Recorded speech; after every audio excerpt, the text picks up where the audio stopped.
So about 3 or 4 years ago, we had won a lawsuit against the Metropolitan Police Department here in DC. Mm-hmm. And we accessed their gang database. Mm-hmm. And before giving it the data from, they ordered to give us the data, they had around 3,600, a little over 3,600 people in the database. Confirmed gang members, validated gang members, and gang associates. Mm. They gave us around 1,900. The chief went in front of the city council before they gave us the data, sworn and said, we just decided to erase the gang affiliates. Interesting. So like 47% of the database got erased. Before you all had access to it. Before they would give it to us. Okay, yeah. And it's like, wow, your data collection practices were so corrupt that you would rather delete that data than share it. Yeah. Oh, yeah, you should definitely be trusted with flock system cameras and ShotSpotter and gang databases. I'm sure you're doing everything perfectly morally and legally. And something so this is, I think, a really important add-on when it comes to this project or this study and kind of its reverberations. Virginia passed a bill last year that was supposed to put guardrails around this tech. And other states have passed bills on like data retention, who the data can be shared with, right? Like Virginia did this. From the get-go, Justice Ford, Virginia, and others argued it wasn't strong enough, but it was passed. So that went into effect July 1 of 2025. Report comes out in February 2026 from the Virginia Crime Commission around, they did a survey of police departments to see, are they complying with this new law? What they found right away is departments were not complying with the new law. And so some of the things they weren't complying with, the data retention. So the data in the flock database in Virginia now is only supposed to be stored for 21 days. And if it's not being used in an investigation, then it's supposed to be deleted. Well, there was departments that admitted they were storing the data longer than 21 days and were not deleting it. There also was caveats that said that you can no longer share that data with the federal government or with agencies out of state, especially with the concerns of groups like ICE accessing this data, right? Come to find out, departments are continuing to share that data actively with the federal government and with departments out of state. Also, there was like a public awareness measures they had to do. A bunch of departments admitted they weren't doing that. And so right away, there was a couple there's all of these results, but also 110 departments didn't even bother to complete the survey. And so these are just of the departments that completed the survey. So we have 110 departments that didn't even do it.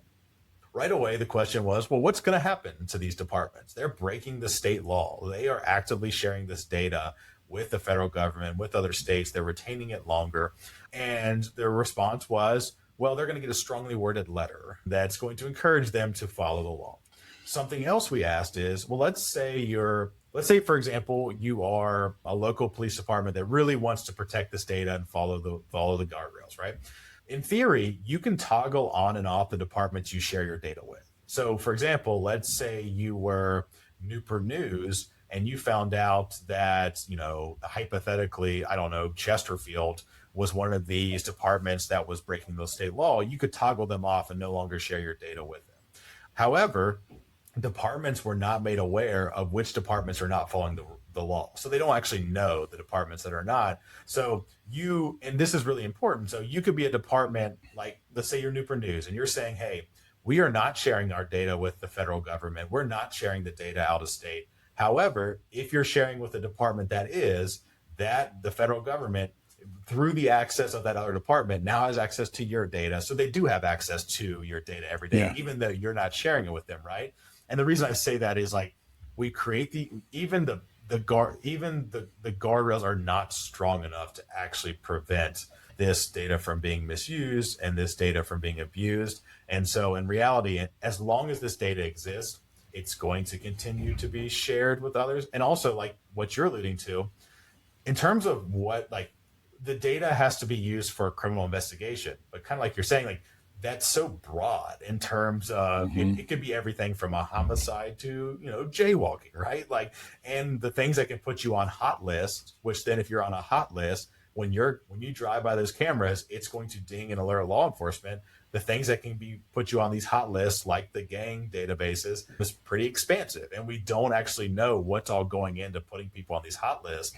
And so I think for me, the big takeaway is even with this new state law, there's still such expansive ways that this data can be used and shared, and they still aren't following the law, right? It wasn't even that strict of guardrails, and it's still being violated. Yeah, I have found that legislators and actually a lot of reformers don't have any real appetite to hold police departments accountable for anything. I tried to get in Chicago ordinance passed where the chief of police had to certify that they looked at the details of every settlement and judgment against the police department for like any kind of misconduct. And that they had to attend a city council meeting once a month. And I had reformers tell me they're too busy to attend a meeting once a month. They're too busy to look at the details of all these cases. So in your example of Virginia, well, make the chiefs of police superintendents certify that they've checked that data has been erased. And failure to abide by it is whatever the strongest felony is by the police chief and whoever's certified in charge of the flock data in that department. Right? Because in reality, the punishment right now is a class 1 misdemeanor. Oh, yeah, they're never. Yeah. No, they know the prosecutors won't prosecute, right? At such a small level. It's so ridiculous. Well, that's very frustrating.